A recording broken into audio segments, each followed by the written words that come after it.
அம்மா பிரியாணி, அம்மா பிரியாணி அப்படின்னுட்டாரு பயப்புள்ள. ஹைதராபாத் பிரியாணி தான் வேணும்னுட்டாரு. சரி வாங்க எப்படி ரெடி பண்ணன்னு பார்த்துடலாம். ஹைதராபாத் பிரியாணிக்கு தேவையான பொருட்கள் பார்த்துலாமா? பட்டுமா? மிளகாய் தூள், தனியா தூள், மஞ்சள் தூள், கரம் மசாலா, இஞ்சி பூண்டு பேஸ்ட்டு, தயிர் கொஞ்சம் ஆட் பண்ணிடலாம். நம்ம கட் பண்ணி வச்சுட்டு மிளகாய், பச்சை மிளகாய், தக்காளி எல்லாத்தையுமே சேர்த்து நம்ம மேக்னேட் பண்ணி வச்சிடலாம். ரைஸ் நம்ம வேக வச்சு நம்ம எடுத்து வச்சிடலாம்.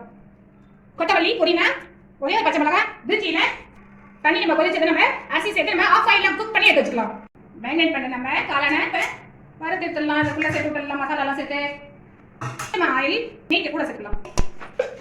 மசாலா பொருட்கள் பட்டை, லவங்கம், ஏலக்காய், பிரிஞ்சி இலை எல்லாம் சேர்த்து விட்டுடலாம்.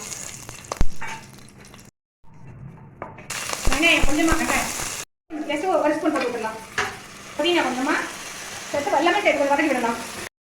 மேரினேட் பண்ண நம்ம காளான இது கூட சேர்த்து நம்ம வதக்கி விடலாம். லெமன் சேர்த்து நம்ம வதக்கி விடலாம். நம்ம பாதி குக்கான 50% குக்கான நம்ம சாதத்தை நம்ம இது கூட சேர்த்து தம் போட்டுடலாம். ஒரு 10 நிமிஷம் தம் போட்டுடலாம். கொத்தமல்லி நம்ம கொஞ்சம் மேலே தூவிட்டு கொஞ்சமா நம்ம நெய் சேர்த்து தம் போட்டுடலாம். ஒரு 10 நிமிஷம்.